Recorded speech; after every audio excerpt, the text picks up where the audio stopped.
Okay. I don't know if you can see me properly. Maybe I'll like put it on the side. Okay, that seems better. Okay. Not really though. No, it's like I can't tell until I edit it, and I don't know what to do. So, okay, let me just fix this properly. It's not really better either.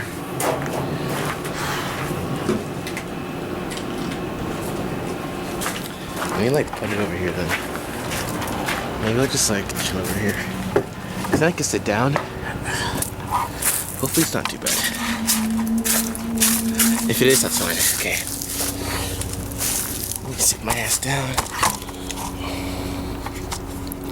It's not bad. Okay. I feel way too small though. Oh my god, I need to edit this all out. Holy fucking shit, dude. Okay. So, I've been watching a lot of YouTube videos on just people just putting a camera up and just recording shit and just talking about shit. Also, let me turn my headphones off. Cause it's not a worse crime than like a nigga wearing their headphones out of public. Everyone's like, "Is that man? Does that man? Does that man?" Has autism. It's like, oh, you can't walk outside with a headphone in 2024 nowadays. It's crazy. Anyways, no, that's not the problem. It's just like a funny thing. Anyways, I'm thinking about this concept, right? Because one, I'm gonna see a lot of people just post videos on their thoughts and just like have like a conversation, like not a video essay. It's just a person talking. Do you agree with my thoughts? Do you don't? Let me know. Let's have a conversation. And I just like those videos, just like people rambling about nothing. So here's my ramble about nothing that I was thinking about the other day, and is that I love imperfect people, like in a sense, because I don't know, like I'm always drawn to the characters that have like complex moralities. They're multifaceted. They're very like, I don't know, like they have flaws and they're real, and they're not these pretty perfect people who project an image that is not authentic to themselves. That's why I like channels like Soft White Underbelly to watch, or like reading books about complex, boring characters. Like I liked East of Eden a lot. I'm reading a book called My Brilliant Friend. I was gonna read War and Peace, you know what I mean? So and my favorite book is Stoner too, by the way, by John William. It's just, I just like people like that, you know? Like, I think people are more complex, they're more multifaceted, and if you get to know someone, you have a conversation with them, you could probably, you know, understand where they're coming from in a sense. I know that some people are just bad to be bad, and you can't really fix that, but, or have a conversation about that, but for the most part, I'm like, oh yeah, I can see why you did that. Like, I wouldn't necessarily agree with those actions before, but yeah, like, I would agree with you. And I think, like, that's why a lot of people, in my personal opinion, like, why I got into, like, the subreddit Am I the Asshole? Because you can see, like, this direct link into, I guess, morality, but, like, not really. It's just, like, do you believe this person's justified in their actions, or are they not? And you can see people comment about that. And like, the title might be, like, Am I the Asshole for, like, not going to my sister's wedding or something like that? And then at first you'd be like, yeah, you kind of are, but then you hear the story, like, you talk to them, there's a dialogue between two people, and you're like, no, not at all. You're not the asshole. And I just love how something like that can become, I don't know. It can start off bad or negative, but then like having a conversation dialogue can open it up and change your perspective again, which is what I love. And I think that with people, I know like my love language, I don't know if this is a love language thing, but I just love having conversation with people, just talking, having a dialogue. I love just learning and understanding where they're coming from, but also like when I talk and I'm being listened to, I'm being heard and seen, because I realize that those two emotions I deeply care about. Like, to be seen, I'm like, oh my god, I need that. I don't know why, but yeah, I don't know how long this video is supposed to be, because that's basically all I wanted to say. But like, I guess I could add more with one thing, but like, there's nothing else to add after this. Another channel I love a lot is the Soft White Underbelly channel that I talked about, right? And that's because you get to like be in this one channel that encompasses basically like it sheds light on a part of humanity that's not often shown, because it's not glamorized and it's often like demonized or marginalized. So you get to like watch these people on YouTube talk about what it's like being a prostitute, what it's like being a drug addict, what it's like being a cop, what it's like being a mafia boss. It's like people just talking, and like you see these people, these portraits, right? And you wouldn't even imagine like this one person who you're walking down the street in like your downtown city or something. They have such a complex life behind them. There's a word behind that. I forget what it is. It's like it's a cool word, but like I feel this often all the time. People, I'm often feeling like, one, this person who's like on the same bus as me or walking past me has a complex life that's as deep and enriching to them as to me, my own. And I also have this weird feeling, I don't know if you guys agree with this, but like, I find it hard to be like a judgmental person or someone who's prejudiced or like phobic or racist, whatever, in what some way, shape, or form.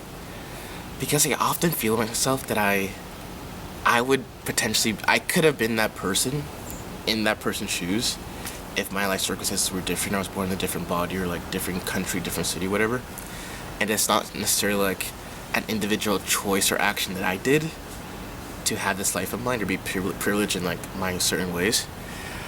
And yeah, like that's why like I have so much empathy for people like women and like women's rights movements or like abortion rights and like having all these access to care, because if I was just born in a different body, different gender, then that would have been my fight to fight too, and I would have wanted someone like me or someone else to join and not have to be, I guess, a part of the group or to be suffering directly to care, which is why I feel certain ways about conflicts around the world and like other social justice issues, you know what I mean? And yeah, like because of like my fundamental love for people, because I do love people in theory, but some people can piss me off, but just because I do love people and I love listening to people, love having conversation with them, I love like engaging in dialogue with people I wouldn't necessarily think would be my friend or has similarities to me, I think it just makes me a deeply empathetic person, which is also why I love reading books too, because I get to see people and talk to people in a way, or have a dialogue with them in like a different form, you know?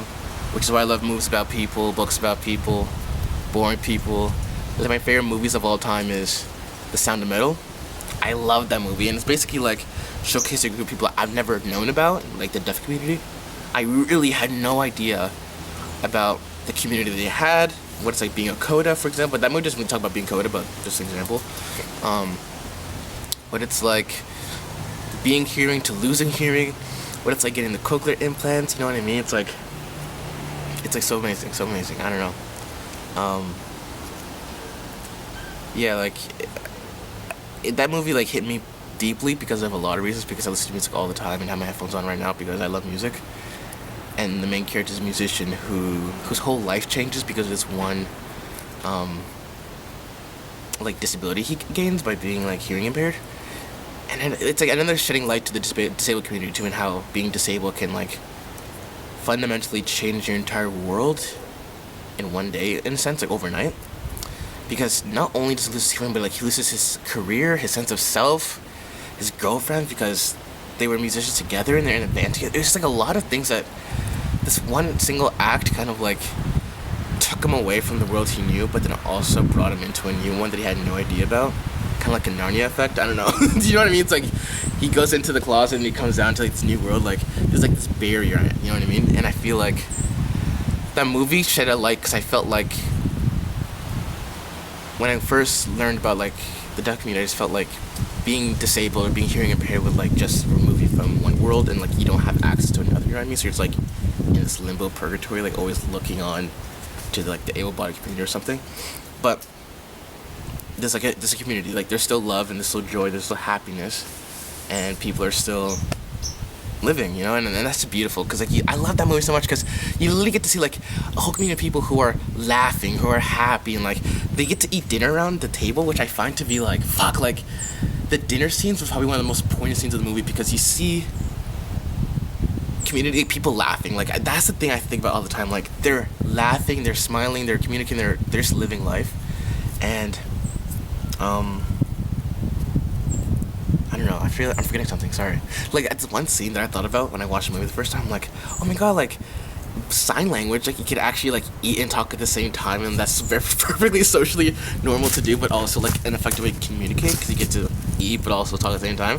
And I'm like, damn, like, that is so sick, like, what a cool advantage, you know what I mean?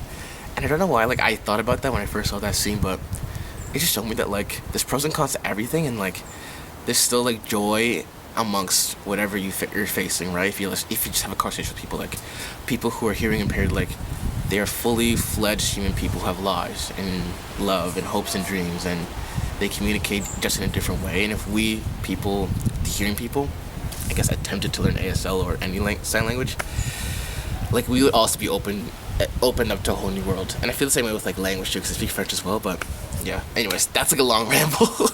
I think I said everything I want to say though. yeah, I just love people, and it's sick to talk to people, and your world can open up just by having conversations with people. And my favorite media often revolves around normal people doing normal things. Or I think Leo Tolstoy said in War and Peace, like, normal people living lives through like extraordinary times or circumstances. I butchered the quote. I'm sorry, but yeah, I love people, and people are sick, and I love being human and being alive. That's it.